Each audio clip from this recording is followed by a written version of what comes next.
Happy Saturday. It's the weekend, so I'm getting around to the videos later on in the day. So a lot has happened today already. Been researching all day, reading, knocked off 2 audiobooks this morning.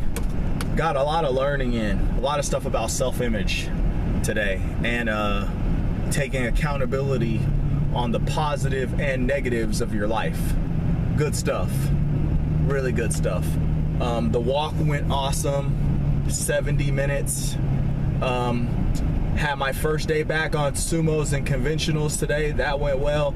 Got a little irritation to the back, but that's gonna be, you know, fatigue. I mean, it's all good. I'm not gonna let it frustrate me. I feel good. I feel like I can go on Monday. I will get up in the morning and walk again tomorrow, and if the weather holds up, I will try my best to get in probably a 30-minute ride just to blow my legs up a little bit.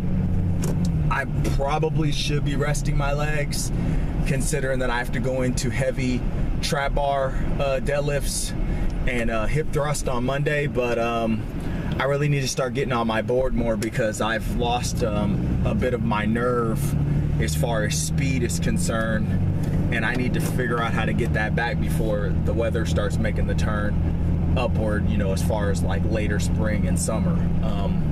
Just had too much time off, you know, off-season wise during the winter time this year. Took about, over 2 months off, and that doesn't translate into higher skills. Your skills go away really quick on the freeboard, at least mine, if I take too much time off. So, all right, so methodology of cutting. The good thing about me throwing these ideas out all the time is because I've cut several times, I've cut a lot of weight several times, and I've done different things to cut weight. And so, you know, I can find something that works for someone, even though it may not be something that I want to go back to. That doesn't mean that it didn't work well. Well, I want to share one quick one today, which is back in 2008. But actually, I'm gonna share a couple. Back in 2008, when I was still working as a garbage man, I was doing this thing where I would carry, I was eating meat back then, and I would make this turkey meat dish that had like onions, green peppers, red peppers, mixed in with ground turkey. And I'd make a big bowl of this stuff, and then what I do is I would take these little 1/4 cup containers, and I would, you know, divvy all of it up into these 1/4 cup containers. Man, I had a bunch of these little things. And what I would do is during my shifts at work, I would eat a 1/4 cup of this dish per hour, basically partaking in the process of the thermic effects of food and keeping myself satiated, not 100%, but keeping my hunger, you know, down by eating, by constantly eating. This did 2 things. This, you know, obviously kept me from binging, because for the most part I was always full, because I would do this for 12 hours out of the day and then fast the other 12 hours, which included my sleeping.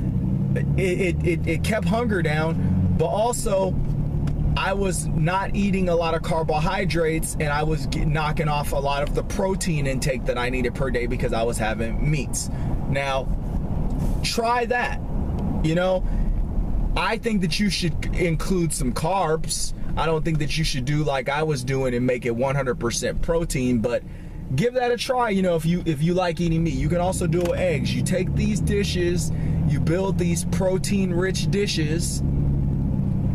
Like I said, a smart person would probably add some rice in there or something like that, you know, but then you just divvy it up into 1/4 cups and just have that dish, a little bit of that dish every hour on the hour. I'm telling you, if you are trying to get your appetite under control, it's an awesome way to get control of your appetite. It's an awesome way to get control of your eating, and make it a much easier for you to be on a cut and not have to worry about, overeating, eating too much food. Because that's one of the big things I liked about that process as well, is I was able to monitor to the T the amount of food that I was taking in on a daily basis. And what a lot of people don't know is that, when you're cutting, the food weight matters as well. Not only do the calories matter, but the food weight matters because you're weighing yourself every day.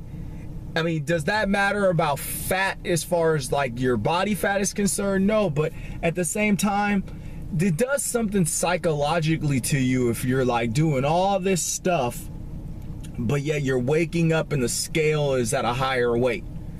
And yes, we all know that if I drink a gallon of water, I'm gonna be many pounds heavier because of that water that's still in my system. Even if I'm urinating, there's still gonna be that water that's still being processed and going through my system.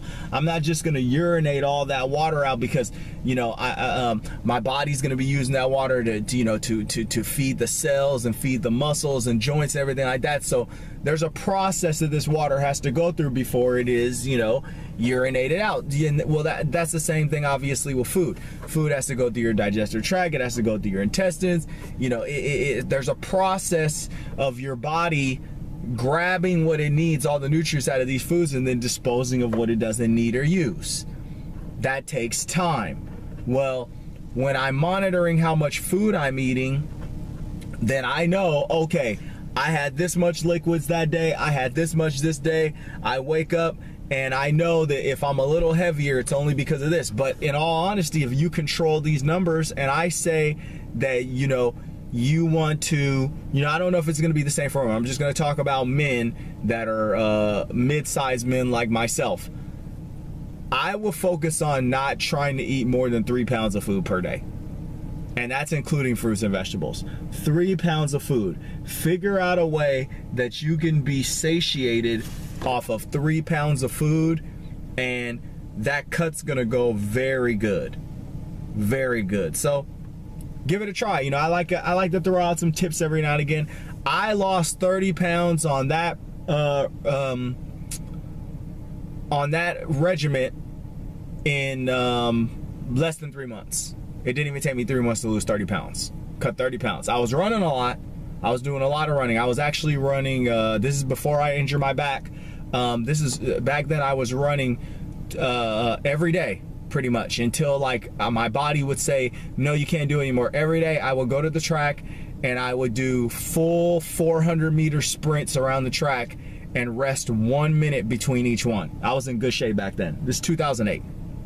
So about almost 8 years ago, or pretty much 8 years ago. So I was much younger, didn't have a back injury, hadn't wore my body down as much just overall because I went back and did Jiu-Jitsu after my back injury and got some other little problems and stuff trying to get, my black belt finished or, achieve my black belt so I could be done in that whole arena. But that's a whole other story. But yes, give that process a try. Monitor the food that you're putting into your body. Monitor the carbs, obviously. You gotta watch the carbs, but that's a good way to watch the carbs, is I'm only gonna put this many carbs in, this is what I'm gonna eat all day. And then on the days where you wanna go out, just, monitor your food and take your food scale with you when you go out to eat. Who cares? No one's looking at you like you're crazy or anything like that. There's plenty of people out here that watch their food intake. If you bust out your scale at a restaurant, that's their problem. Don't be ashamed to take your scale with you to the restaurant. Happy Saturday.